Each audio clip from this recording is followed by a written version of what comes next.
welcome to Your Mac Life for Wednesday, June 20th, 2018, show number 1178. I am your host, Shawn King, joined by my beautiful wife, Melissa. Hey, how you doing? Good. Hot. How was your day? Yes, it's for us, it's very hot. Yes. Actually, it's not very hot for Canadians. you. No, It's not hot for you. me. But you're complaining about the heat.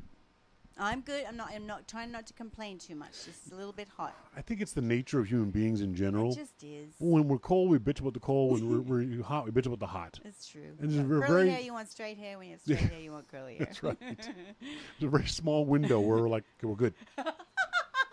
Temperature-wise, we're good. Don't change. And I guess that would be L.A. Although I don't know if I could live in L.A. Oh. We're at 72 degrees every day, all day, and a cloudless sky. No. I couldn't. I don't think I'd like that. No, well, I've lived in the tropics, where it's just this blue sky every day. Oh, it's just so boring. Where do you live in the tropics? Way up north in Australia. Oh yeah, I forget north is the south. Yeah. Really? It's like that in Australia. After a while, it's like, just give me a cloud. Oh, I didn't realize that Australia. Cloud. I didn't realize Australia had a tropical section when to it's it. just dry season, wet season. Yeah, I guess they would be, because that's close to Indonesia and all those hot Malaysia, hot humid things that we think of. Bali. Yeah, Bali. Huh, Yeah. I hadn't thought about that. But it's very boring. On tonight's show, we'll talk to our friend Jim Dalrymple of The Loop at loopinsight.com. We'll talk to him about buying vinyl and the end of buying music. I hadn't even thought about this. Dave Mark on The Loop posted this story about how CD sales have and are plummeting, and yet vinyl sales are increasing, which is really kind of an interesting thing. I think it's just hipsters. I think it's all it is. Oh, it's just I got rid of all my vinyl. I had very little vinyl. I had a lot of vinyl. Oh dear. Anyway, I did it now. When's the last time you bought an album? You remember? The last one. I remember the very first album I bought. No. What's the last album you bought? The last album that I ever bought? A physical album, a CD. Oh, a CD? Yeah. I have to think about that one. For me, it would easily have been almost 10 years ago when I went to see Holly Cole in concert at a jazz club in Philadelphia. And she had her CD for sale afterwards. And I got it signed from her. Yeah, that would have been 10 years ago. And an event, yes. That would have been the last time. Mosquito, fuck vinyl. The rituals associated with it. Well, one of the rituals for me, I loved, because you'd buy your album and then you put your album on and you lay down, you check out the cover, and you check out. I hear this from people all the time, and I keep thinking, you whack jobs. What? Because the magic of that is over after the first listen. Once you look at the cover, okay, I've seen the cover. No. Do you stare at the cover every time you listen to the album? That was just the magic of getting your new album. Was just to look at it, and sometimes they'd have booklets in it, and they'd have all the liner notes and stuff. Yeah, it was kind of cool. It was interesting. Yeah, but it was only interesting the first time you did it. It was like reading a cereal box while you're listening. It's just really? A ritual. See, I didn't get that from vinyl. I mean, I looked at the album notes and the liner notes and all that kind of stuff, but I didn't care about them. No, it was a part of my ritual. I'd open the album, I'd put it on, and I'd lay down on my stomach listening, and I'd look at the album cover. Dave D says, Shawn has obviously never tried to decipher a Dylan back cover. Dude, I've never even listened to Dylan, okay? No, he doesn't like Dylan. Dylan has never been in my life in any way, shape, or form. I do not listen to I was going to say Dave, to Bob Dylan in any way, shape, or form. I've never listened to one of his albums. Never will. In the wind. Just that nasalness of his. Just put on Rage Against the Machine there for my go. 12-year-old to listen to. Yep. Bullet to the head. That's real good. Instead of, blowing in the wind. Bullet to the head. I think I'd rather fair listen point. to Bob Dylan. Please. We haven't even had our pancakes yet. I did play Rage Against the Machine with the 12-year-old. Yeah, you are correct. But and I can say this because she's not here. I don't like Springsteen either. What? I know. You know what? I didn't hear you. I don't like Bruce Springsteen. Well, neither do I. I mean, Sly would kill the two of us. But no, you guys don't tell Sly I said that, please. Bruce Springsteen I love because he's Bruce Springsteen, but I don't his music. I admire him for his longevity and Me for his too. effect on other people, friends of mine and complete strangers. People really love Springsteen, and I understand that. And I've heard he puts on amazing concerts. I've been to a concert. Sly goes around the world going to Springsteen concerts, and she's met lifelong friends there, and I love him for that, for the joy he gives her. But he doesn't do a thing for me. I mean, his concert was amazing. That's what I've heard. It was fantastic. He puts on like a 4-hour concert. He's 65 years old. Oh, he's just so cool. I'm not even close to that age. There's nothing I can do for 4 hours. I need to take a break every half an hour. Dave D. Damn was like, I don't even know you, Shawn King. You don't, dude. No, see, because it's not the kind of music I'd listen to growing up. I think we talked about it last week or the week before. No, last week we were both sick because of her, by the way. This disease-ridden filth bomb over there. That's just awful. Dragging those germs home. Get out and get yourself an immune system. Blame me.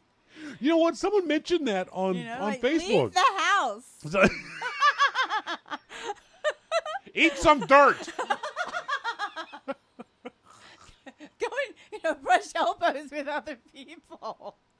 You blame me. Somebody mentioned that part of it is kind of true. What I said, that's because you work with kids and you bring these germs home, and someone said that there's a small kernel of truth to that. That your immune system is built up over the years with all these kids. Oh yeah. And I've not been dealing with it. I've been sick 3 times in the last less than 12 months since I've been living here with Melissa. I haven't been sick that sick 3 times in the previous decade. Mm-hmm. And I'm sure that's probably part of it. When I first went into pediatrics, I got death. It was like I had the plague every year. It was awful. And I'd be willing to bet that's one of the reasons why so many of us got sick every Macworld Expo. It was the Expo creeping crud, we called it. Well, everybody got sick the week after Macworld Expo. It's because you were suddenly thrown in this petri dish of people. Oh, humans are awful. Filthy creatures. Yes. And you hadn't acclimatized to that in the previous year. So yeah, maybe that's part of it. Maybe these 3 I get this past year, I'll have only 1 next year, maybe none the year after. You're going to build it up. By the time you're 80, you're going to be strong, healthy guy. Boom. Yeah, no, I'm not sick. But yeah, I can still feel just the remnants of it. It's just so annoying. And as we said on Don't Listen to Us, our other podcast, I'm a typical guy. We suck at being sick. We're just awful at it. We're just big, giant, whiny babies. I was going to work. I know. And I was doing, had shit to do. Shawn's like, can you bring me some water? Do you need a Tylenol, Shawn? Yeah, thanks. I have 3 or 4. Okay, I'll give them to you. Then I'm going to work. So where are we going with that? Sick, something. There's something else. There was a reason why we got on that topic. You were talking about vinyl. Then we didn't do the show last week because we were sick. Something we talked about on a couple shows ago that, or maybe it was Don't Listen to Us. The fact that your musical taste solidify, and my musical taste never included the Beatles, Zeppelin, Dylan, the Rolling Stones, Springsteen. That's kind of stuff was never in our household as a kid. I never listened to that music. I've never listened to a single Beatles album. Never listened to a single Rolling Stones album. It's just not music I grew up with. And by the time I went out on my own, I was listening to a lot of punk, a lot of alternative music, hard rock, that kind of stuff. So I never got into that level of music, that kind of music. And now as a nominal adult, I have no interest in it now. No. I think it'd be the same if I tried to get other people interested who didn't grow up with it in the music I listened to. That old blues and R&B and soul and the funks, the Parliament Funkadelic and maybe the Clash and punk rock, and they might not like it. Because when I played Rage Against the Machine, you were looking at me like, "The hell's this noise?" Because that's all it was to you. That's not. I'm not a punk rock. I'm not a heavy. I don't want music where I'm kind of that it has to be up loud. Like you wouldn't play Rage of the Machine down low. No, it's got to be loud. It's got to be loud. It's got to be absolutely loud. I'm not into that. Monty says noise. Yes, noise is an accurate description of that. It's just noise. But R-rated It's noise. glorious noise. I love that R-rated noise. Dave D says, here's an exercise. Take your age, subtract your age of your favorite song, go back the same distance from your favorite song. That's what your favorite song is like. I don't understand that. Can someone do the math on that? Because I'm sorry, Dave.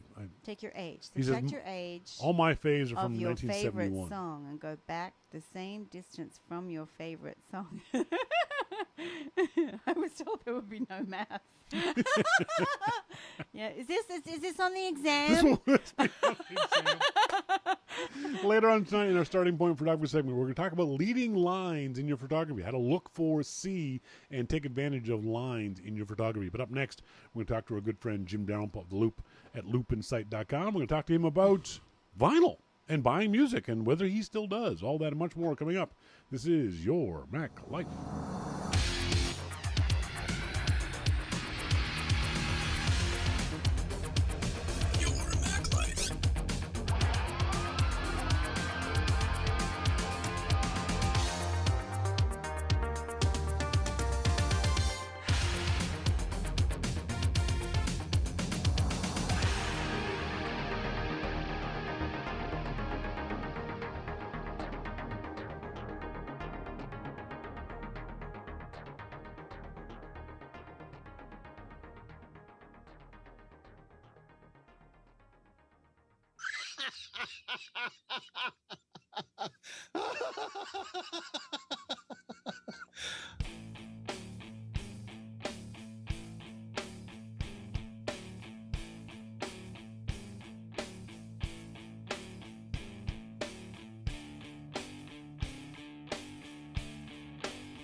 Welcome back, folks. Thank you guys very much for joining me here on this Wednesday evening. In our phone, we've now got our good friend Jim Dalrymple of The Loop at loopinsight.com. Jim, how you doing? I'm doing good. You're in a bar. You're doing well. I am. That is a good place to be on a Wednesday evening. Yes. Dave Mark and every other evening. And every other evening. That's right. Dave Mark posted a really interesting, at least to me, a really interesting story up on loopinsight.com today. The End of Owning Music, How CDs and Downloads Died. It's an article links to Rolling Stone. Something I asked the audience early on, what's the last physical album you bought? Oh, my God. I know, isn't that an interesting thought? What's the last physical music you bought? So if you were talking to me, that would be, I mean, I can't even remember. It would be something in the late 70s or, 80s, Really, that long? Well, yeah, because then, cassettes came out, 8-tracks came out. It's all been a whole progression. It wasn't just all of a sudden albums stopped and downloaded music were there. So there was cassettes and all that kind of stuff too. But a physical album, I don't know. I don't know what that would have been. No, I mean like a CD. Oh, oh God, a CD even. Let's see if it was a CD. Oh, my last physical CD would have been Black Label Society. That would have been what, about 5 years ago? No, more than that, maybe 10 years Maybe ago. 10, yeah. I was at a Zakk Wylde concert, and they had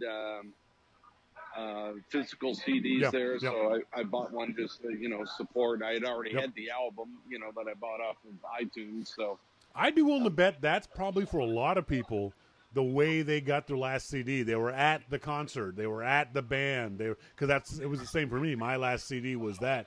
I can't even remember the last time I was in a record store and bought a CD in a record store. The way we used to do it as kids. Well, I'm willing to bet that my son was in a physical record store, like an actual record vinyl, and bought something in the last week. Yeah, your son has always been a big vinyl fan, hasn't he? It's to him, it's like he's discovered it anew. Well, but he's been doing that for years. Yeah. And, it's kind of freaky, but that's what he's been doing. This is an interesting story. Dave Croce, Rolling Stone, is saying CD sales have fallen 80% in the past decade. Manufacturers of cars aren't even including CD players in their vehicles anymore. It's not something you'd even ask about now when you went to buy a new car. You wouldn't even care. No, I wouldn't care. Is that a bad thing for artists, in your opinion? No, I don't really think so. I mean, artists are selling music now in different ways. They do sell it at shows. They're going for streams. And it's not always their choice. It's the way the business is. That's right.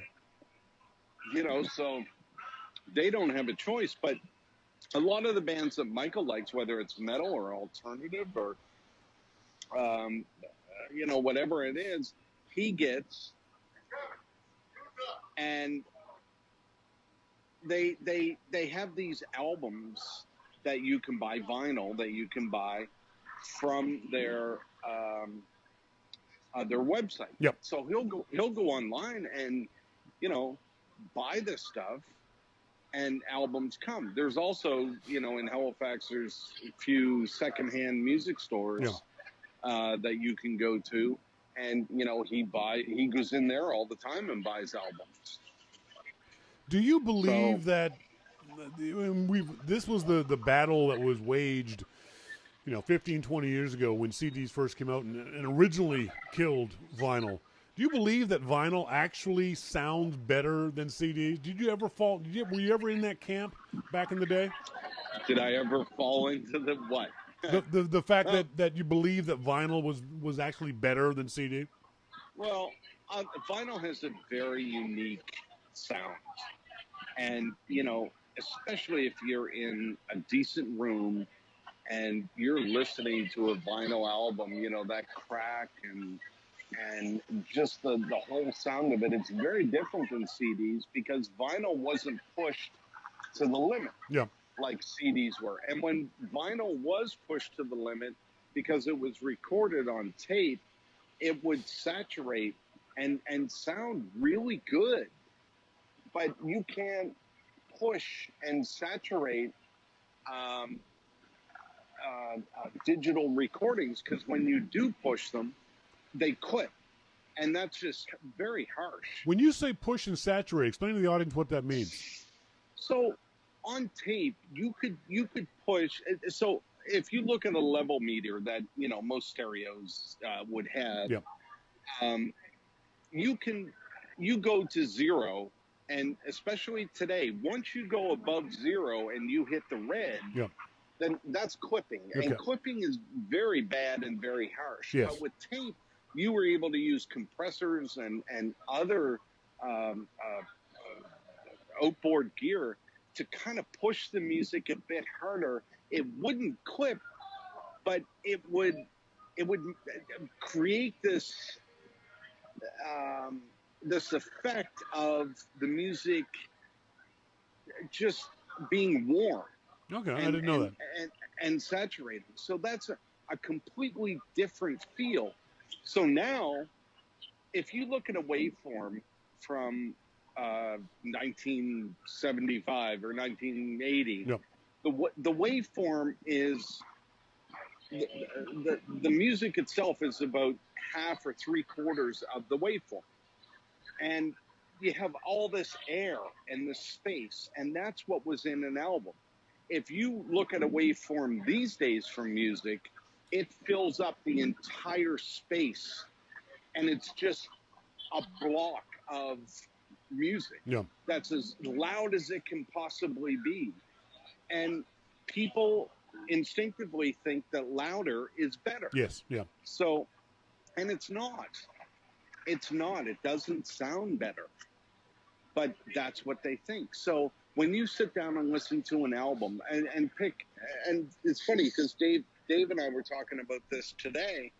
If you pick Pink Floyd or Led Zeppelin, something that had loud music and then soft music on an album, you can really tell that everything around you is softer at this moment in time, and it's, you know, it sounds so good, and then all of a sudden it goes loud again. But in today's albums, it's kind of like it's loud all the time, no matter what, you know, and that's a big difference. And the quality of the sound is, I think that's what a lot of people are talking about, was that there was room for the music to breathe. And now there isn't. There's no room for music to breathe anymore. Do you think that this whole vinyl thing, I mean, I don't think vinyl's ever going to be at the level that CD was. Do you think that vinyl is just a fad again, as it seemed to be when CDs came on the scene a while back, and that it's just a hipster thing, it's just what the cool kids are doing? Or do you think that vinyl is a legitimate alternative to MP3s? Because the experience listening to vinyl is different. We were talking to Melissa earlier, and she talked about what a lot of people have is this nostalgia for vinyl, for holding that record, for holding that album cover and looking at the picture of it and reading the liner notes. And you know what I mean? That nostalgia that we lost when it came to cassettes and when it came to CDs. You know, a lot of what happened back in the day with going from vinyl, I mean, vinyl, let's face it, it wasn't portable. You weren't going to put a turntable in your car. Yeah, exactly. So there's that. And then you had cassettes where you could actually fast forward through a song and rewind a song. Well, no, sorry, before that you had 8 tracks, and you had to wait until the whole thing played over again to hear your song. But it was still convenient because you could have it in your car. There were portable 8-track players. Then you had cassettes, and that was, of course, portable, and you could play whatever song you wanted. And, you know, then you had CDs, and that was the ultimate in ease. But the music, that's when the music started to get very harsh, in my opinion, with CDs, because it just started to get louder and louder and louder. And, you know, there wasn't a whole lot you could do about that, and there still isn't. So that's where we are. Do you have any interest in getting back into vinyl and buying some of your music that you listen to in vinyl now? No, I've been there. Yeah, me neither. I was never hugely into vinyl when I was a kid. We couldn't afford it. We would borrow albums from friends, or you go to a friend's house and listen to albums. So I don't have any nostalgia or great love for vinyl. I grew up in the days of CDs, but I'm sure it was the problem with vinyl. But I remember CDs, the biggest problem we had was you have 2 good songs and 12 shitty ones. And so I was never in love with CDs either. I love the MP3 era where I could get one single song. Yeah, maybe the sound quality was compressed or whatever the audio files want to call it, but I could buy one damn song off that shitty album. So I think the days of CDs are certainly dead. The days of vinyl will hang on, but it'll be very much a niche market. Downloading and streaming is definitely where this market is going to continue to go. There's no doubt about that. I mean, you can't think that, you know, CDs or vinyl is going to overtake streaming or anything. I mean, kids now wouldn't even know how to work a record player or you know, turntable. You know, that's the other thing too. Is I don't want to go back and buy all that shit all over again. Well, and you remember how hard was it to have a turntable at a party? Yeah. People were dancing, and it would be skipping all over the place, you know?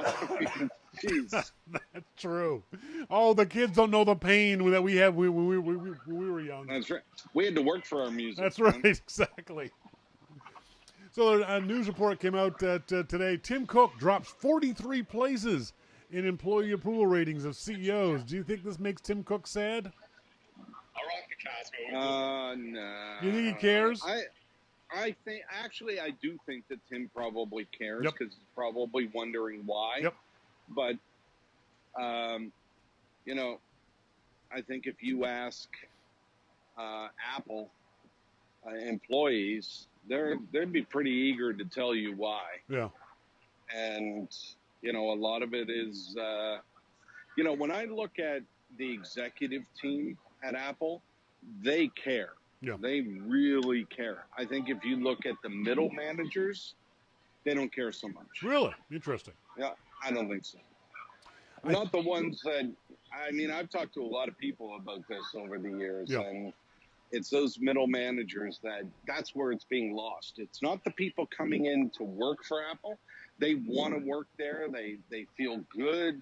They want to do stuff, and then the middle managers get a hold of them and just beat the piss right out of them. But that's true. That's true of a lot of corporations, isn't it? Especially corporations of Apple size.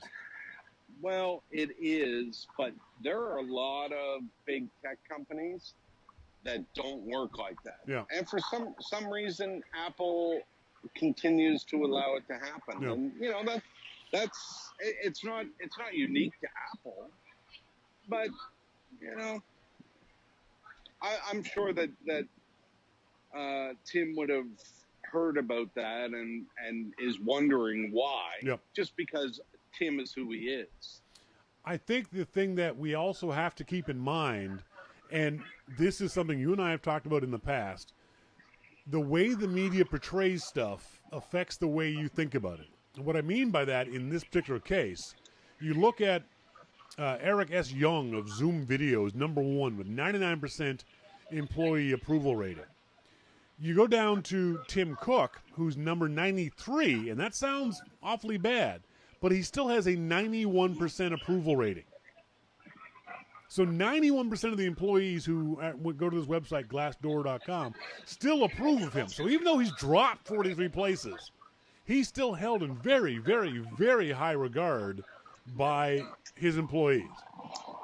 So we have to be careful of how we take this story on. We can't say, oh, my God, Tim Cook's a shitty CEO because he dropped 43 places. No, but you have to remember there's a lot that goes into something like this. Yep. And you know, is it Tim or is it the people that are below Tim that are affecting the employees? So in other words, my manager is holding on for dear life for his job, so he screws everybody else in the organization. Yep. But do I like Tim? Yep. Well, yes, I believe in what Tim says about privacy and, you know, about life in general, and, you know, it's all good. But, yeah, am I happy? No, because my manager sucks balls. Yep.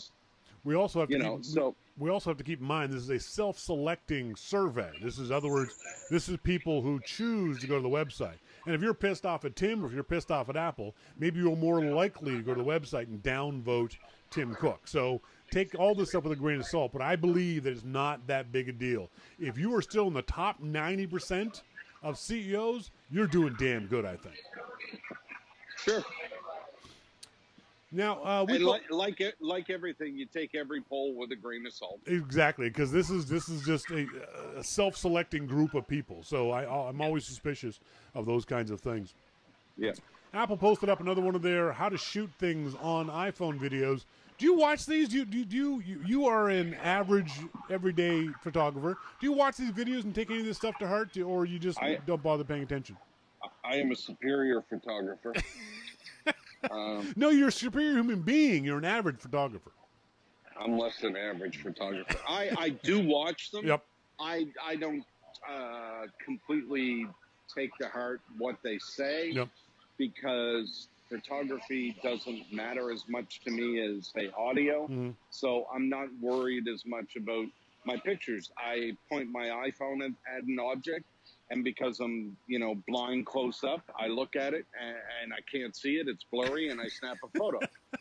So once I put my glasses on and see that it either was blurry or wasn't, or I wasn't even focused on the object that I wanted to take a picture of, I still share it. Yeah, exactly. You still share it. That's the part that kills me. You still post it. This is a shitty-ass blurry photo. Oh, thanks, Jim. Yeah. Especially when you do the shitty-ass blurry photos of Heineken bottles, because that tells us you're already drunk. But you're not. You're just a bad photographer. Right. Yeah. But, I get away with it.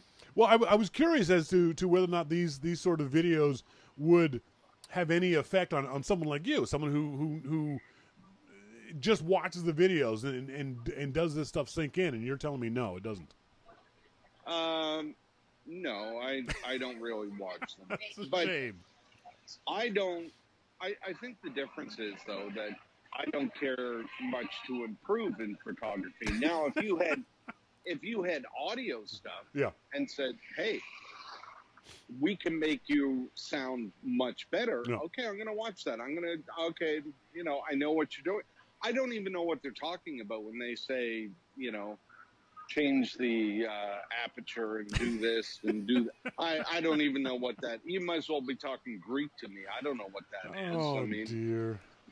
So, no, I don't pay much attention. Now, if you come and say, if you add a compressor to this audio track and it'll sound a lot better at these settings, then I'll go in and try that and say, you know what, you're right. That does sound a lot better. I'm gonna do that. But But you recognize the fact that Apple doesn't care about audio, right? I do. Okay, good. Just want to make sure you weren't expecting some sort of miracle of tutorial videos from Apple when it came to audio. Well, not going to happen. We didn't get a chance to talk about this when it happened a couple of weeks ago, but I'm of two minds of this story. Watch OS version 5 makes the $10,000 Apple Watch editions obsolete. How do you feel about that? Wait, what? Watch OS 5 will not work on the original Apple Watch, including the $10,000 Apple Watch editions. Okay. Did you not know that? Well, so? How does it make you feel? I don't care. I don't have a $10,000 watch. If you had bought a $10,000 watch, how would that make you feel? Well, it's old. But it's only 3 years, dude. It's technology. There's no Rolex on the planet that will be dead after 3 years. It's not dead. You can still use it. True. I mean, talk about how media portrays stuff. Yeah, Holy shit. Come on. I mean, you know that this is going to happen. They need to move on. And they did. It's the nature of technology in general, and certainly the nature of this kind of technology. We knew this was going to happen. Everyone who bought an Apple Watch, original one, should have known this was going to happen. After 3 years, that kind of surprises me. I thought it would have been longer. No, it's been longer than 3 years, hasn't it? The original Apple Watch? I think it's three versions of. It's 3 or 4 years. 3 or 4 years? I would have hoped that it wouldn't. Yes, the device first started popping up in 2015. So yes, so 3 years. So I would have hoped that my Apple Watch would have lasted at least as long as the iPhones, because Apple makes iPhones that are older than 3 years. They'll still be able to run the latest operating system. Wah, wah, wah. But wah, wah. Gee. But I have very little sympathy for anybody who spent $10,000 on a watch that will continue to work. As you said, it will continue to tell time, but they can't get the latest version of the operating system on it. I don't feel sorry for you. I'm sorry. I didn't know I was calling into the bitch and whine show. It wasn't bitching and whining. I'm actually on your side on this. I think people who are complaining about this really need to, get it together. They really need to realize you blew $10,000 to be stylish, and I got no sympathy for you whatsoever. And a year or two later, Apple introduced a fake gold watch that looks just like yours. That's right. There's that too. I don't mind telling you, I laughed my balls off when I saw that. I do feel slightly bad for those folks who spent $300 or $400 on the original Apple Watch. But 3 years is a long time for technology. I wish it would have lasted for another year or two for them, but I don't have a lot of sympathy. It's technology, so they must have known that was going to happen. Yes. I mean, we were saying that off the bat. One of the reasons why I didn't want to get an Apple Watch from the very beginning was, A, I couldn't afford it, but B, I knew that it was going to be obsolete very, very quickly. That's one of the reasons why, again, because lack of money, but also the other thing that holds me back is I know my Apple Watch is going to be obsolete in 2-3 years from whenever I buy it. Right. Yep. Apple announced that they're partnering with Oprah Winfrey. It's interesting, again, talking with the media, how the media is portraying this as if it is something. This is the beginning of Apple's push into original content, just because they're having a contract with a big name like Oprah Winfrey. This is not the beginning. This is, I'd say they're a third or a half the way in, wouldn't you say? Well, I don't know. There's going to be an explosion of content from Apple in the next 3 or 4 years, is what I'm thinking. Yeah, in the next 3 or 4 years, certainly there'll be an explosion of content. But it's difficult to say how successful Apple will be with all of this content because Apple's biggest enemy with original video is Apple. Yeah. Are they going to make shows like HBO does and Netflix does and Amazon does that people want to see that maybe has 2 curse words in it? Yep. I don't think they will. They won't. That's not who Apple is. They won't do that. So basically, you're looking at a bunch of documentaries and dramas that fit Apple's culture. Yeah. Well, I don't know if those will be really successful. Not like some of the shows that, we're used to watching on, Netflix and said stations. So, well, I think it depends on how Apple goes about this. I mean, for example, Pixar is a very successful company making G, PG, and PG-13 movies. So right. if Apple had that kind of focus, if they could have that kind of success as a Pixar, they'd be happy with that. They'd be absolutely ecstatic over that. And I think that is where they're going. I don't think you're going to see Apple doing Game of Thrones. I think you're going to see Apple do Cars 4. Yeah, and, that's so if they're going to focus on kids, then okay, great. I don't think they're going to focus on kids per se. I think they're going to focus on a general audience. You know what I mean? Because that's the biggest audience, obviously. But I think they will have a focus on content that parents can watch with their kids. Not kid-focused content, but certainly G-rated and PG-rated that parents can watch with their kids. Yeah, see, I think that's limiting for them. Limiting? That's the biggest segment of the market. How can that be limiting? Well, because they're leaving out. I mean, what PG-rated shows right now are huge monster hits? Everything by Pixar. Which ones? No, I'm talking TV shows, moron. Not movies. These are going to be. These are going to be. These are going to be TV shows. We have no idea what they're going to be. Oprah can do whatever she wants. So Oprah's going to do like documentaries and stuff. She's done them in the past. Yes. And those Earth ones are absolutely stunning. Yeah, but that's not Oprah and the Earth ones. That's Oprah doing voiceover. I hate that. Well, still, I mean. But yeah, I mean, if you want to look at those were stunning. If you want to talk about TV shows, Big Bang Theory, G-rated, huge show. Everything on TV on the major networks is pretty much PG-13 rated. I get that. So do you think that Big Bang Theory is bigger than Game of Thrones? I've never watched Game of Thrones. Yes, Big Bang Theory is bigger than Game of Thrones. No, I don't know about that. No, it is. The Nielsen ratings show that. If nothing else, the number of people who can watch Big Bang Theory is significantly, exponentially larger than the number of people who have HBO. Everybody gets CBS. A small percentage get HBO. I don't believe you. Well, I'm screwed then, don't I? I don't believe you. I think you're wrong. I just don't want to see Apple limit themselves, and I think that's what they're going to end up doing. Mosquito says Apple is casting a wide net. Is the debate whether Apple is going for quality over audience size? Yeah, well, I think they are going for quality, but because that's Apple.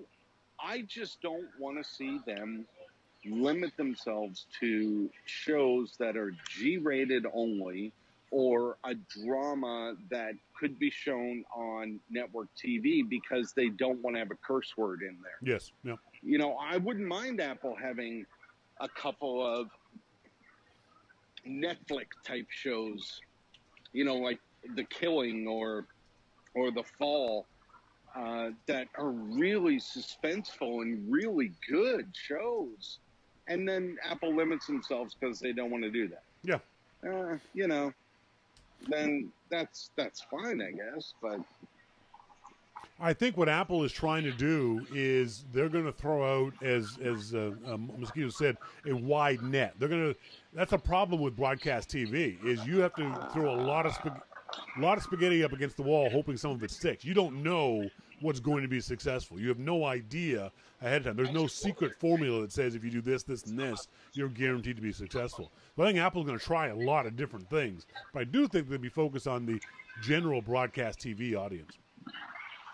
Yeah, I think so too. I mean, I don't know if that's a good thing. Yeah, I agree. For better or worse, and I think it's worse. I wish Apple would push the envelope and do Games of Thrones type stuff. You know, that big, huge, wonderful type thing.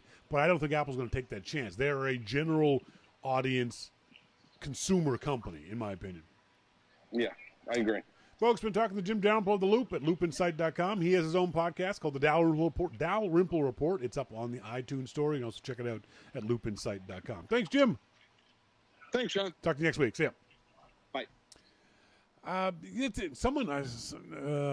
Monty. Oh, I just lost Jim, so he's gone, so he's not going to hear this. Thank you, Monty.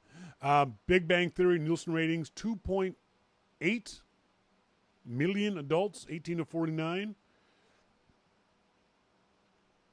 Waiting for Game of Thrones numbers from Monty. I believe Game of Thrones numbers are less than that.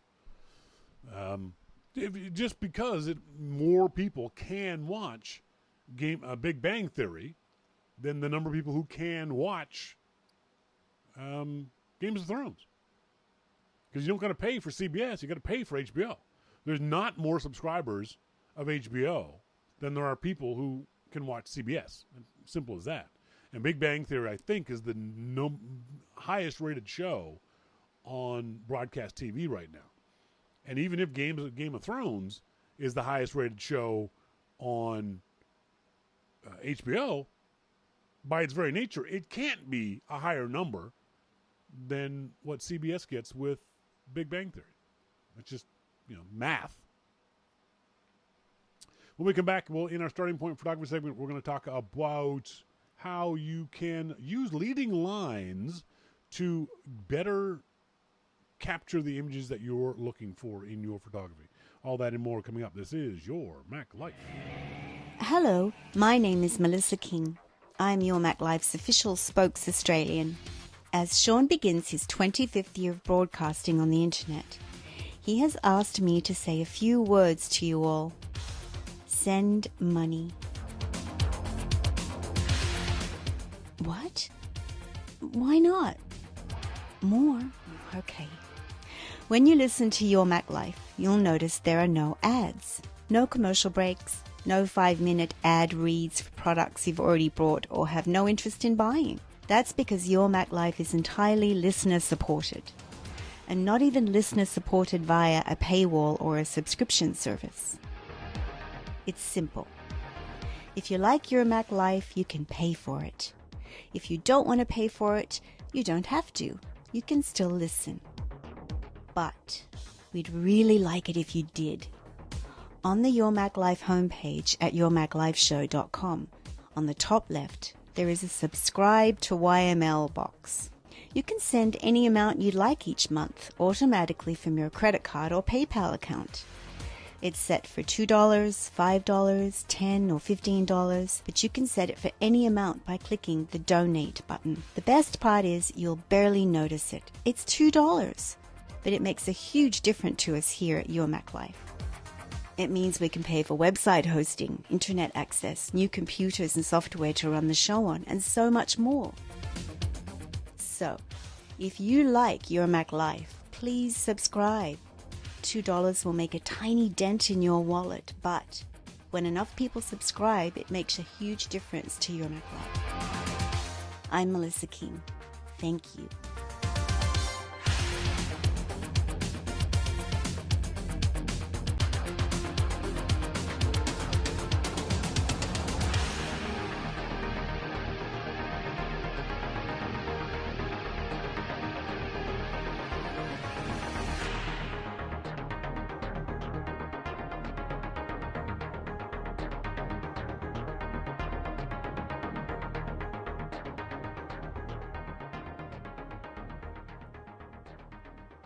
Welcome back, folks. Thank you guys very much for joining me here on this Wednesday evening. I'm your host, Shawn King. Just waiting for Melissa to get her microphone in place. There you go.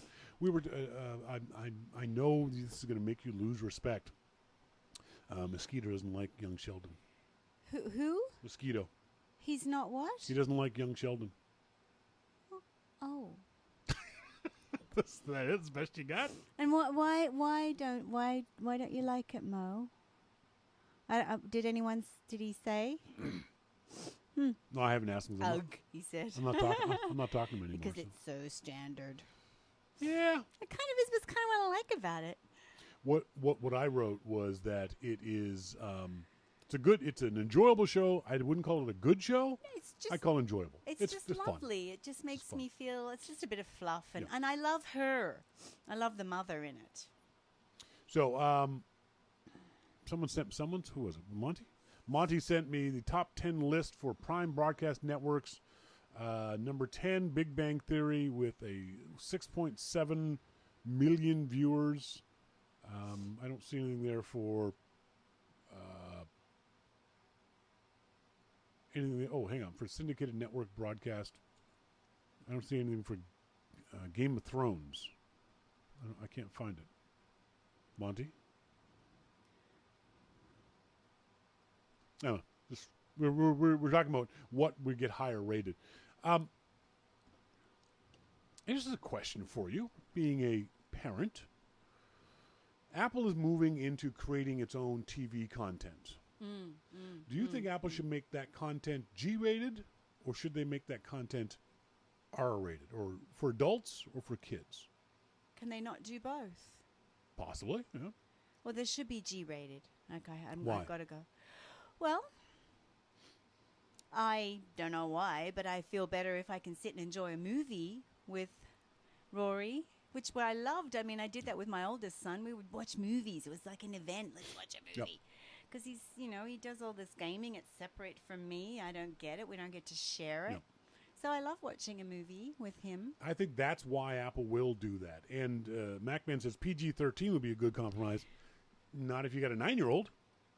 If you have a 7-year-old. It's interesting, the rating, because I think a lot of parents let their 9-year-olds watch PG-13 movies. I mean, Yeah, but the ratings are there for a reason. Yeah, they are. And it's okay if you're a parent letting your kid if you're letting your 9-year-old watch a PG-13 movie, if you've seen it before.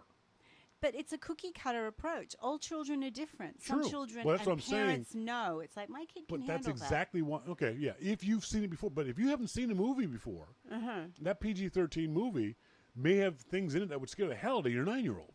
Yeah, well, parents usually share. I find that parents go, yeah, we watched that, or it was really bad. He had nightmares or whatever. But, yeah, PG-13 isn't a good compromise if you have younger kids. No. But I definitely think that Apple, the content they're going to make, as much as we'd like to see Apple be edgy and Game of Thrones type stuff, I don't think they're going to do it. I don't think they're going to do it. Apple is, we were just talking to Jim about this, Apple is a general consumer company. They make products for everybody. They make average products. They're not on the cutting edge in a lot of ways, and they're about security and safety and wrapping you in a big warm blanket of enjoyable entertainment on your iPad and your iPhone. I can't see them doing PG-13 or even R-rated content like Game of Thrones, because that also limits your market too. It does very much. When it would make more sense for them to do G-rated stuff that everybody can watch versus R-rated stuff that only a small subset of people can watch. So. Anyway, let's move on.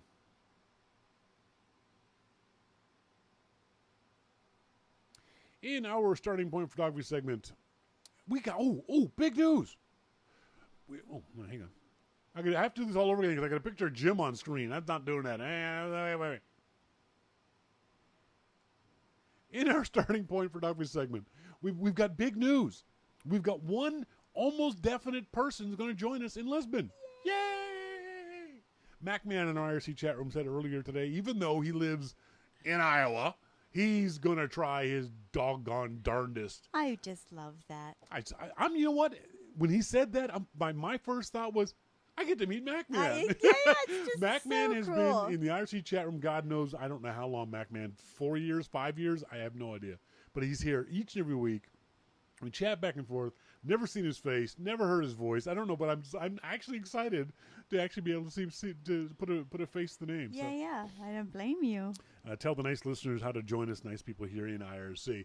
If you're listening to the show live, it's really easy. Monty has set it up so it's dead simple to join the IRC chat room. You go into the website, yourmaclifeshow.com. Right there below the video that's playing on the front page, Monty has it set up. So all you got to do is put in a username. You can put in your real name, put in a fake name, whatever it is, and boom, you're dropped into the IRC chat room with the rest of us. And don't think IRC is scary or bad. Everyone in here is nice and pleasant. It's a great way to interact with Melissa and I live during the show. So we encourage folks, if you're listening in live, please jump into the IRC chat room. MacMan says, 5 years? I've been listening since May 2000. Holy crap! What? I didn't realize it's been that long. Oh. Time flies, MacMan. Oh my gosh. So that's great. And so just as a recap, late March, 22nd to 30th, or MacMan, if the other dates work better for you, let me know. Yeah. We're going to be in Lisbon, Portugal, a spectacularly beautiful city, for a starting point photography experience. What it is you are going to go on a beautiful, wonderful vacation for a week in a spectacular city. It's going to be warm. It's going to be lovely. One of the most historic cities in the world. As I'm doing my research, I found out that Lisbon is older than Rome. We call Rome the eternal city. Lisbon is older than Rome, which is mind-boggling to me. It's inexpensive. It's got a lot of history, a lot of culture, really cool stuff to it. But we're going to learn about photography. This is going to be your starting point to becoming a better photographer. And what we're going to do is we're going to spend parts of at least 4 or 5 days, parts of those days, going out and being photographers. And then you have the rest of the day to yourself to be a tourist. You can go to the amazing museums. There's monasteries there. There's castles, Moorish castles from the 14th century. There is a really cool looking aquarium, which I really want to go see. The aquarium looks very really interesting museum of art and technology. Very modern looking. If you get a chance to do a YouTube search, do a search for Fado, F-A-D-O. It's the national music of Portugal. And here's this city that feels very cool and warm and outgoing and vibrant. Great food, great history. And their national music is this... It's very mournful. Mournful, melancholy, I don't want to say passionate, sad. Very passionate. Intense. Very intense music. Yes. It's such a I'm dying to find out where that dichotomy comes from. I know.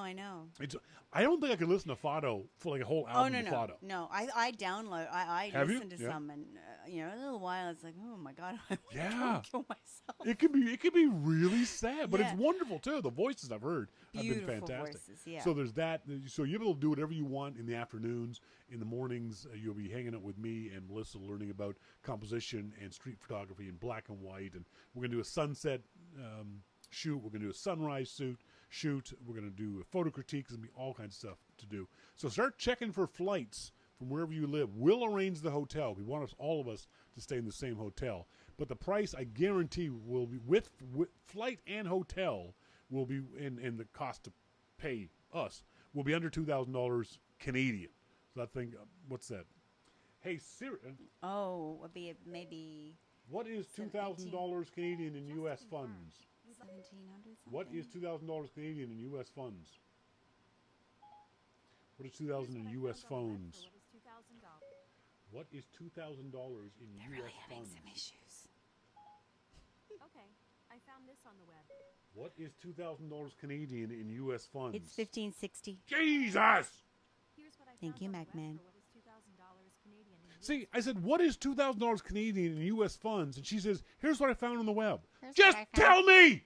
Oh, see, they're getting. I mean, it's just bad, folks. They're really not getting along. I hate Siri. I so hate Siri.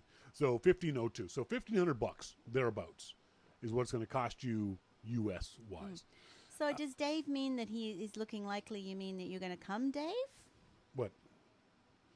Dave D says, Shawn King, it's looking likely. Oh, Dave D's the other Dave.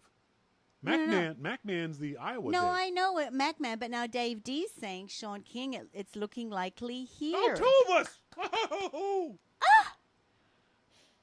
This is so exciting. MacMan says, I have YML number 1 that sounds like Shawn recorded in his bathroom somewhere. Dude, if you could find that, send it to me. 'Cause I lost that shit years ago. But if you can find YML number 1, definitely send it to me. That'd be kind of fun. Monty, So anyway, sorry, Monty. She's saying, why is the bald man yelling? Why is the bald It's Siri. It's Yes, that's Siri. right. Siri is like, why is the bald man yelling? Calls her a biatch and everything. Dave D, also check Azores. I don't think you were here in the pre-show. AzoresGetaways.com. The problem with those guys, though, is they're packaging up a hotel. So we don't do that. Don't do the hotel stuff. We're going to find a very nice hotel. So it's not going to be a. Did you look at the hotel that they were on that package? Just Yeah, curious. yeah, and I'm getting some ideas from them. One of the problems is that where most of the hotels are in Lisbon, in the city of Lisbon, are a distance away from the Belém Tower, the one that we've seen, and the monastery, and that sculpture, the Discovery sculpture. But as long as it's on the tram route. Exactly. It's depending on the hotel, it's between a half hour and a 45-minute trip, but it's on those wonderful trams. But I don't want to be out like on the out. No. I want to be like in. This is still in the thick of it, in the Yeah. Alfama district. Yeah. Which is a really nice neighborhood. So we may have to be traveling on buses, but it's going to be beautiful. That's okay. Anyway, so one of the things that especially when you're shooting in tourist places, tourist buildings, tourist areas, one of the things I always tell folks to look for are lines. One of the things that I still remember when this happened, when I was first taught and first realized this concept of leading lines in your photography. And it was a photographer who taught me this in Atlanta. And he said, as the photographer, you choose where your viewer looks. It's like, huh? You direct their eye to what you think is important in the shot. Huh? And that really sort of made me go, poof. Oh, yeah. If I shoot this in a certain way, I can make you look in that spot. I can make you look where I want you to look, and you'll ignore everything else. So you can do that with color. You can do that with blur, depth of field. You can do that with closeness. If you get up really close to something, your viewer has to look at that thing. And we'll talk about all those things. But one of the ways to do it, and it's particularly easy to do in cities, because we have so many of them, is use lines to draw your viewer's eye into a picture. As human beings, especially in photography, especially in a 2D space, remember a photograph is a 2D representation of 3D space. In photography, that 2D space, it's really easy to use a line to make someone's eye unconsciously follow that line to where you want them to look. And here's some examples of things like that. So when you look at this photo, your eyes immediately followed that line through the photo. I'm sorry, Melissa. Can I see? You can't see this. I'm sorry. You can't see the photo. Oh crap! Now I gotta find it for her. Hang on a second. Sorry. No, it's okay if it No, disrupts. it's okay, wife. I will find the photo for you. Happy wife, happy Happy wife. life. So there's the photo. So your eyes are automatically drawn along that arc of the bridge. This is I think it's called the April 25th Bridge. It looks very much like the Golden Gate Bridge in San Francisco. So your eyes automatically follow that bridge line around. Look at this one. Your eyes automatically went to the bottom of that photo, and then they traveled upwards to the top. The lines don't have to be actual physical lines. They don't need to be lines drawn in the sand or on a building. They can be hedgerows. They can be trees. They can be a fence. It can be a track. It can be just the roof line of a building. All of that stuff. A river. Exactly, a river. All that stuff will draw your eye through it and will take your viewer's eyes where you want them to go. In this particular picture, your eyes automatically... Oops, that's the wrong one. Yeah, it's not the right one. Hang on. Oh, shoot, I've got Melissa on the screen. Your eyes automatically went to the center of the photo, down low, and then traveled upwards. You almost, if I could put tracking things on your eyes, the vast majority you would either looked at the top and gone down, or looked at the bottom and gone up. Very few of you would look at the middle and then circled around. Here's another perfect example of that kind of line building. This is, again, that same bridge that we saw earlier, except this time the bridge, this is a shot from underneath the bridge that makes it really, really obvious what that line is and the way that line works. You can do this to any bridge. You can do this to a bridge in your hometown or wherever it might be. But your eyes automatically followed that line all the way through the shot. It's a real simple technique to look for. And again, it's easy to do when you're in a city because we have so many lines in cities. And the lines don't always have to be straight. They can be curved lines. This is a wonderful shot of a cable car in Lisbon. All these shots, by the way, all these shots that I'm showing you guys are in the city of Lisbon itself. These kind of shots allow you to drag your viewer's eyes through the shot.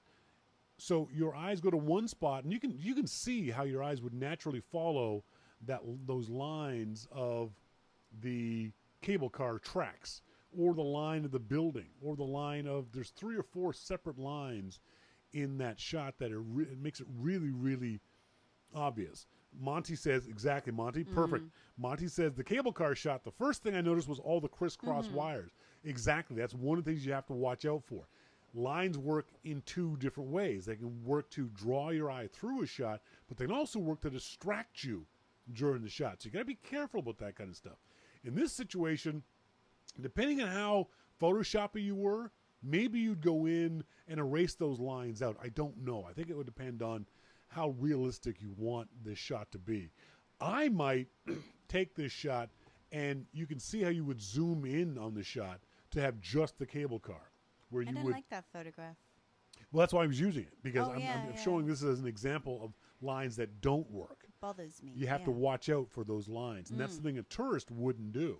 A tourist tends to focus, like I said, you are a beginner, on just the thing that's interesting. And in this shot, it's that cable car.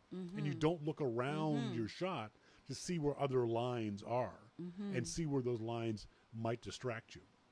Here's another perfect example of a really pretty shot, but the one that's completely ruined by all the different lines in the shot. There's too many lines in this shot. It's too busy. It's too jumbled.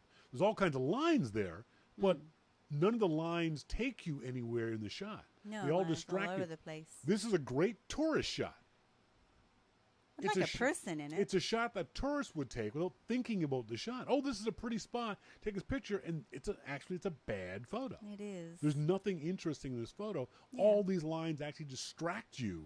Needs a person there. Yeah, but I think even a person there wouldn't help. I think the nature of this shot, this is not a good photograph. No. I don't think a person could save this photo because of the lines. So keep that in mind. Lines are good and lines can be bad. Look for the lines and use the lines to help your eye follow through shots. And again, the lines don't have to be actual real life lines. They can be lines of buildings like this one.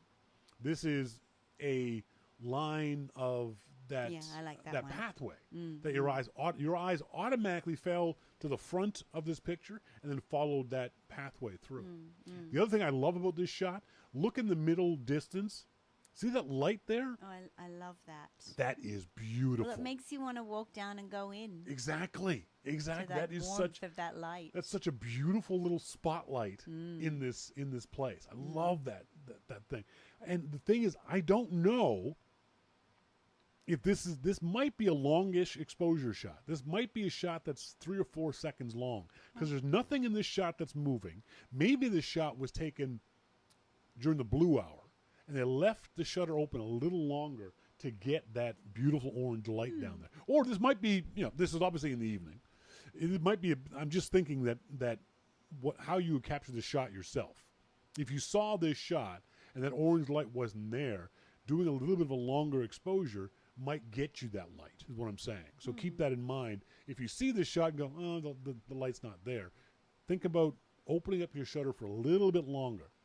One of the things I'm going to tell folks, hang on, the Macman says the car at the bottom isn't blurred, but the car at the bottom is also parked too. I think those are parked cars, so it's going to be hard to tell. But isn't okay.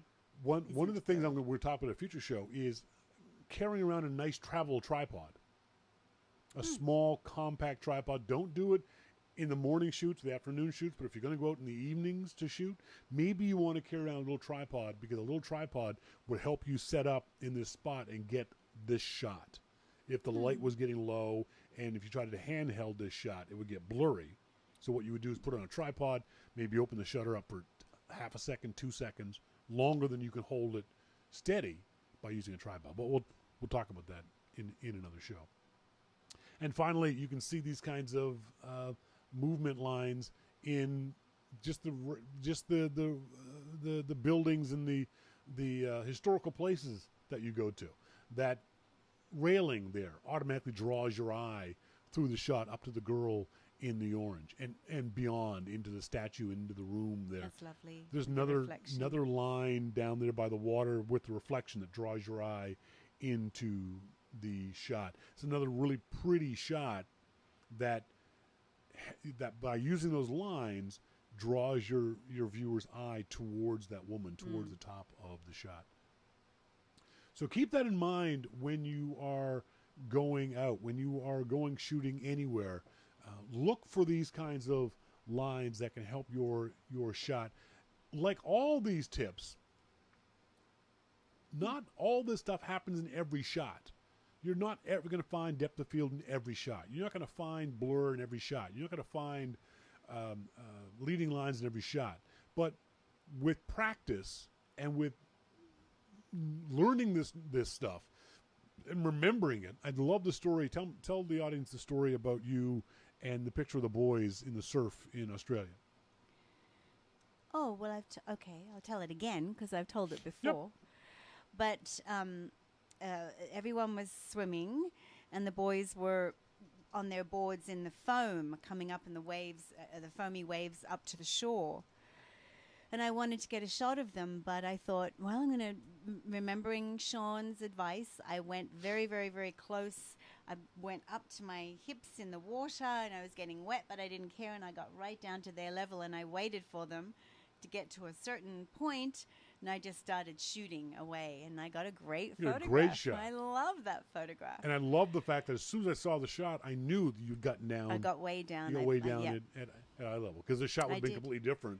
Standing up like that, I'm that at their low level. at their eye level made it such a beautiful little shot. It's a very lively photograph. It's very dynamic. You can see the drops of foam with the waves behind them. Yeah, they're reacting. Rory's got a great big smile on his face. Jasper's like, so there's great motion in the shot. No, it's a fantastic shot. So as long as you remember this stuff, as long as you can go through a mental checklist of things, where am I? What am I looking for? So for me, I know where I'm going to be.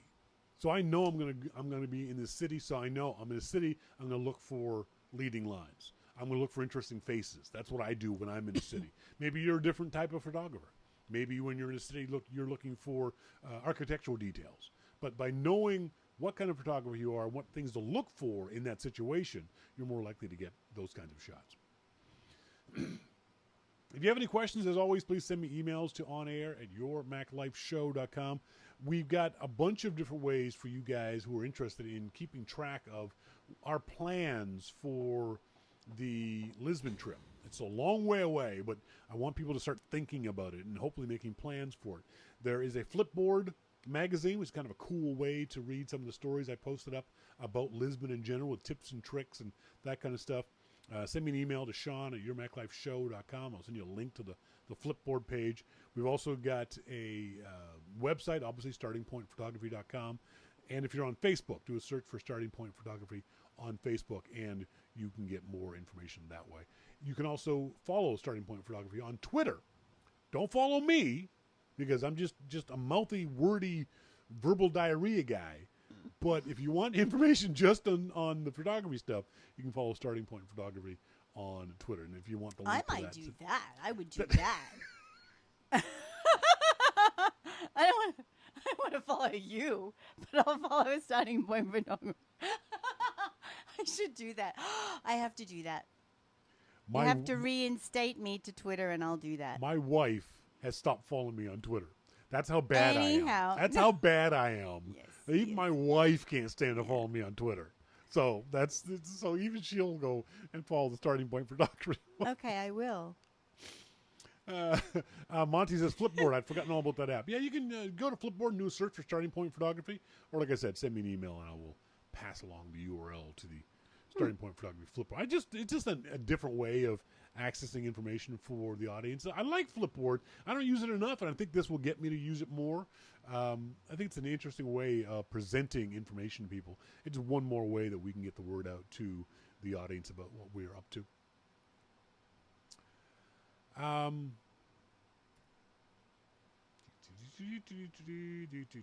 I'd like a checklist. I'd like that checklist that you go through. The mental checklist? Lines? Is it depth? Is it? I'd like to have an idea of those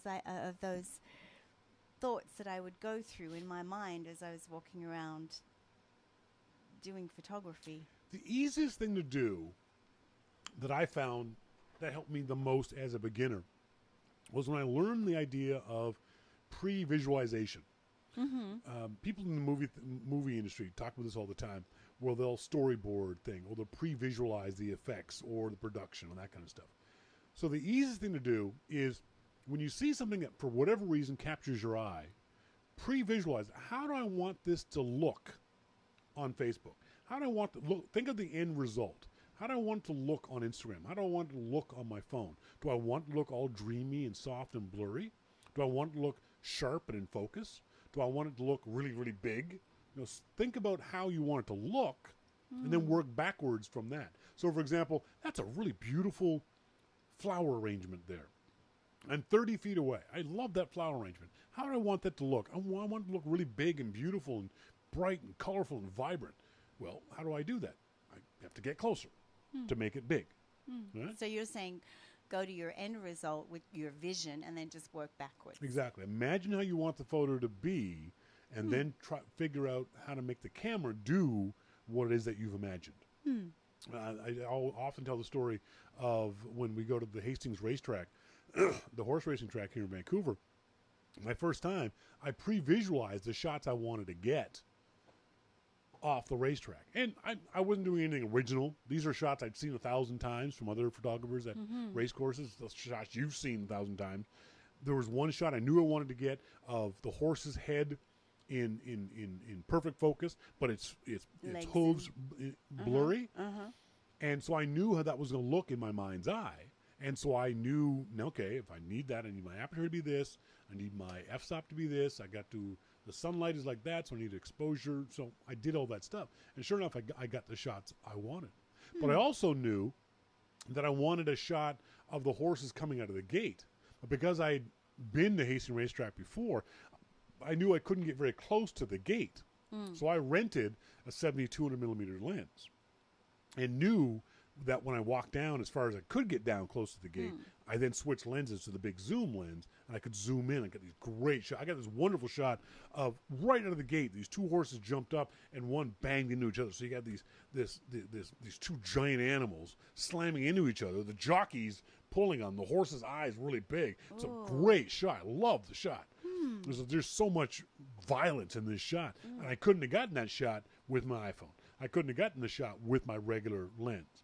But because I had already, before I even got to the racetrack, visualized a shot up that close and thought, okay, what gear do I need to accomplish this? I need to rent a different lens. So it's that kind of pre-visualizing the shot you can get. And the other thing you can do to practice that kind of stuff is go to Flickr and do a search for the thing that you're interested in. Flowers, animals, horse races, buildings, Lisbon. And see what other photographers are doing. And when you see an image that you like, look at the image and try to imagine how you would create that image. Yes, What that's a good would idea. you do? And because Flickr, a lot of Flickr web images have got that EXIF data I've talked to you about. You can go, I wonder what, I think his f-stop was this, and his shutter speed was this. And then you click on the EXIF data and go, I was wrong. Okay, now I know. It might be a bit beyond you, but at least by looking at Flickr, especially of Lisbon, we can get ideas of places to go and things to see. Yes. And we can make sure we get to that spot. That's in Lisbon. There's a bunch. I think there's about 30. I guess they're official because they have names. 30 viewpoints around the city called Mirados. I think it's the word for sightseeing. A viewpoint. Viewpoint, yes. And we're going to hit at least half of those because some of them, the videos or pictures I've seen of the Mirados in Lisbon are spectacularly beautiful. Oh, and the other thing is we're also going to be going to Sintra, Yes. which is that beautiful fairy tale castle that you've seen pictures of. And Dave was asking about, are we going to need a car? And I think if we should all just, we should rent a car and go do an adventure in the car one day. The problem with that is I got to find this out. Is that legal for me to charge you for the photography stuff and then rent a car and take you places? Why wouldn't it Yeah, be? I may need a chauffeur license. You may not be legally allowed to do that, to be a tour guide, basically, as opposed to you're taking everybody somewhere to Sure, go and you're taking a bunch somewhere of different friends. and take some photographs. Yeah, you're taking a bunch of friends, but they're not friends. They're people who are paying you to, I don't want to run afoul of the law. Is all. But there are places that we would definitely want to rent a car. Dave, if you want to do a search on Flickr for Nazaré, Nazarre. It's a spectacular beach with the world's highest surfable waves. Like we're We talking. could rent a VW Beetle. Oh, Jesus. I love that so much, all of it. Freaking hippie. It's not that. You can, though. You can rent We've them. got all kinds of plans, Dave. We've got Segway trips that we're going to do. Stop it. Segway trips we're going to do. We're going to go to take the train to Sintra. I guarantee you're going to have a good time. Isn't that sweet? Monty says, I wish we lived closer. I'd love to be able to go shooting with you on a regular basis. Oh, absolutely. That's I'd love so to go. sweet. Wouldn't that be too Monty and I fun? have done it a couple times. One time when he was in Portland, Oregon. Got an email from our friend Roddy Paws. Found a really cool piece of software. It'd be great for live streaming. It's from the guys at Ecamm. I've used the Ecamm stuff in the past. Great piece of software called Eyeglasses, which gives a crazy amount of control for the FaceTime camera on my Mac. I want to try live streaming on YouTube. Ecamm Live software has a lot of great features I want to use. The only issue I have with this is that I have to log in to the application with my YouTube username and password.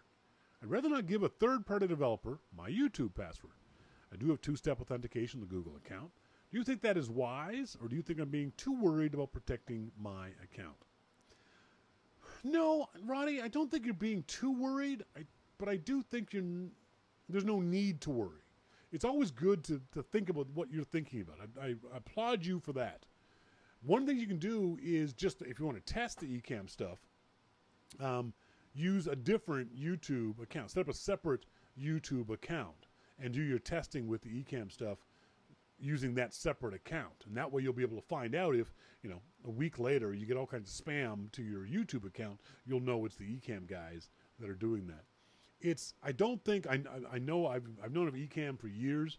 I've used their software in the past. I don't think that you have a worry with Ecamm, but I do applaud you for being concerned about it. It does make sense, but in this case, I don't think you have much of a worry.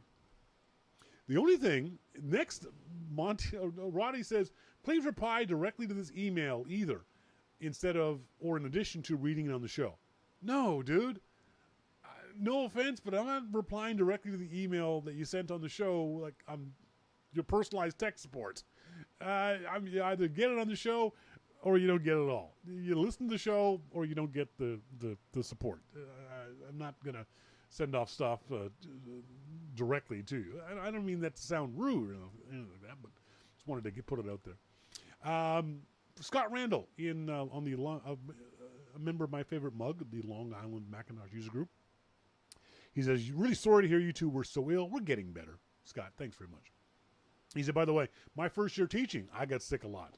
After that, it seemed I developed more resistance to this stuff, so I caught something maybe once a year. So maybe that's exactly what it is. Mm-hmm. That sucks. You can thank me for making you stronger. Scott says, a couple comments on previous shows. I agree with Shawn. The Google AI creeps me out. It's not really necessary. How lazy have people gotten? I really like some of the new things introduced in this year's WWDC. Some, however, I have no interest at all in, like emojis. I am dismayed by the eventuality of no more 32-bit support. Yeah, I am too, but A, change is inevitable, and B, this is a good change, and C, it's a change that's been coming for a very long time. Apple told us about this a long time ago, and it's only going to make the Mac OS better over time. So all of that stuff, because it's going to hurt me a lot too. I tell you right now, a lot of the software that I use on a daily basis, certainly for the show, won't run in the 64-bit operating system way. So it's going to hurt me. So I agree with you. This is going to be painful, but I understand why Apple's doing it. I don't know how you guys feel about this, but I see a big hole in the Mac lineup. If you don't want an all-in-one Mac, you have only two choices: the underpowered Mac Mini or the really expensive Mac Pro. I don't suspect this will ever happen, but I would like to see a Mac Mini Plus.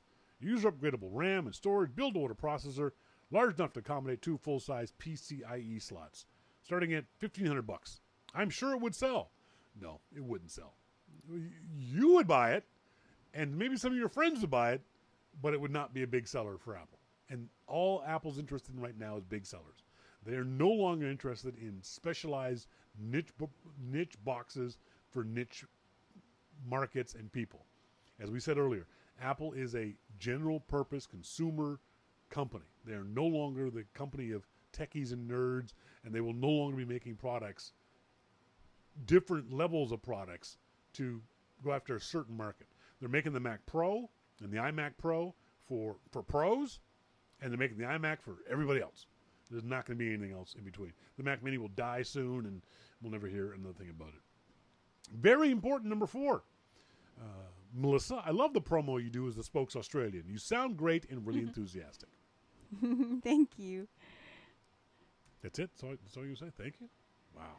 Well, I want to do it. There's a little error in it and bothers me. And it really does bother you, doesn't it? Really bothers me. It's very funny. And you know what? Does anyone even notice the error? Which means either they're not listening, which is awful. Don't tell me. Probably gone off to the washroom. Or you just didn't notice. I'd be willing to bet most people. See, Monty, there's an error in it? Yes, there is, Monty. No error in it. There is an error in it. I'm not even going to tell you where it is. Because it's so inconsequential. So you don't got to worry about it. One of the things that I want to talk about, it was so funny. We went out to the big city yesterday. Woohoo. Woohoo. And at one point, I said something to Melissa about being a simple country girl, and she got so pissed off at me.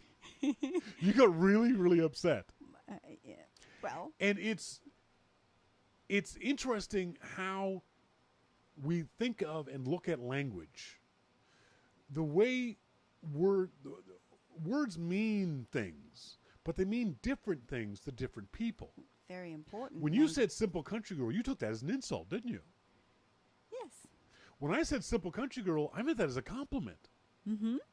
Because my definition of simple, I think it also depends on the context. If I just look at you and go, you are so simple, that means you're an idiot, right? It's but because I'm in the country, it doesn't mean that, huh? Well, I say simple country girl as someone who's uncomplicated, who is sweet and kind and nice to animals. I mean, I sit here and watch her take flies out of the house and gently put them outside on other plants. Like, just kill it! Just kill it!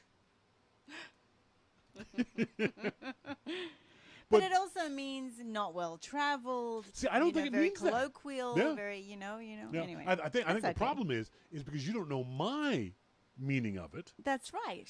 You take on your meaning of it. Yeah. So for you, simple country girl means unsophisticated. Got no knowledge, no kind knowledge, of not very intelligent. Got shit in her boots. Just farms for a living. Smells like early. cow. That's for you. Is what simple country girl A little, means. which is I have no problem. I would people like that I admire. I think it's wonderful. I just find it really, really interesting how we have to be careful that other people know our terms and definitions, or when you don't, and this is something I said to you 1,000 times, if someone says something to you, something that you care about, says something to you that hurts your feelings, you shouldn't immediately go, you son of a bitch, that's not, no. It's best to say, what did you mean by that? Can you tell me what that means to you? That's right. Yeah, it's true, you're right. If you had said that, what do you mean by simple country girl? Yeah. I would have said uncomplicated, that kind of stuff. Yeah. It would have been different. Well, but people do that. You immediately impose. That's why language is so important, because people impose their own beliefs. But what I find it so interesting is when we do it with those people we care about. That's what to me is really, really interesting. That I care about this person. This person cares about me. They just said this thing, and I think, what a jerk they are. Instead of, that was interesting. I wonder why they said that hurt my feelings. I should talk to them about this. Yeah. I should ask them, what did you mean by that? It's the ego. I mean? The ego goes. No, it's that thing that we have. We talked about this before. You can get 1,000 compliments, but you get one negative comment, and that negative sticks with you. It's the same thing here. This person loves you, and you love them, and you would do anything for them. They would do anything for you, but they say one thing, and you go, "You son of a bitch! I can't believe you just said that." And I'm like, "The hell you talking? What are you talking about?" I did not say that, everybody. Yes, language is very important. Interesting thing. Well, I used to wonder, working in healthcare for so many years, why, when you get into that field, the use of language is very, very important. And it's always being researched and being, okay, so this is the terminology that we're using now, because language is very important. Yeah, that's right. Yeah, so everybody, now we're using this language. And, and initially we all agree as a new on the grad or definition whatever, of it. you're sort of thinking, what's the big deal? But it's like, no, especially now even being a veteran therapist, you realize, wow, that language is always worth bringing up in meetings and stuff. Remember our language, because people get confused or there's different connotations. It's right. very sensitive. Yeah, we have issue. to have a commonality of what you we're all talking about. You do. It's very important. Monty says, whom did the penguin who appears to be nailed to the door offend to get such harsh punishment? Yes, he's hanging there. Poor guy. That is used to be a water bottle in there. A friend gave me a water bottle penguin. I thought that was hilarious. But he's the only penguin that's got a hanging bit. He's got one of those hooks, one of the loops. So now you guys have to picture Shawn King in bed with his little hot water bottle penguin on his tummy. All heated up, puffed up there. I never use that penguin as a water bottle. Just FYI, okay? DH says, souvenir job for you. I have a Nova Scotia Angel yarn doll outfit in Nova Scotia plaid. Oh. You should make one for the Sunshine Coast. There's no plaid in Sunshine Coast. No. I have to think about what it would be on the Sunshine Coast. Oh, I know what it would be. No. It looks like a noose is holding it up. It does, MacMan. Yeah, you're right. Okay, yeah. You're right. All right. Now that you say that. Yeah, no. Shawn should take a trip to Antarctica to photograph penguins. Like that would be so cool. Well, he did enjoy himself in Australia in the penguin section. Yeah, but it's not the same. Oh, I know that. I will do that as soon as it warms up. Oh, God. About 10 years. I'll be fine. It'll just be lovely. Oh. I'd actually love that. I would love to go to a penguin. You do know it wouldn't smell good, right? Oh no, Like it's just really foul and disgusting. bad? Oh yeah, it's several tons of penguin shit. Really bad. Yes, I but mean, like pungently bad. Love to do that. Yeah. I would go and just sit. Yeah. Well, there's the guy that you can look up at that guy that does that. He's been researching them forever, and he just sits amongst them. Oh, if I had Jeff Bezos' money, yeah, I'd be in Antarctica. Only in the summertime though. Oh. I'd have enough fair weather photographer. Yes, yeah, exactly. Macman, I'd go to Antarctica in a heartbeat if I could afford it. Exactly. That's one of those trips I would. Now I have no interest in the Arctic. No, nor do I. It's way but too for some reason, Antarctica harsh down there. What's just as harsh in Antarctica? Doesn't seem to be in the Really? film footages that I've seen. I think it's no. It's equally. It has to be. You could go to the very southern Australia along the Bight and all along there. There's penguins everywhere. Yeah, but they're not emperor you'd be in penguins. They're not king Australia. penguins. Oh, sorry. Okay. Well, when you go do that, bye, Dave. Will you go do that? I'll go to Australia. All right. Folks, I want to say thanks as always to our good friend Jim Dalrymple of The Loop at loopinsight.com. If you have any comments or questions about anything we have talked about on the show, as always, send me emails to onair@yourmaclifeshow.com or to Shawn at yourmaclifeshow.com. If you want any more information about the Lisbon trip, happy to send that out to you too, Shawn at yourmaclifeshow.com. I want to say thanks to you guys for being tuned in, whether you're listening in live or whether you tuned in to the archive. As always, we appreciate it. I've been Shawn King. I'm Melissa King. And you've been listening to Your Mac Life. See ya! Bye.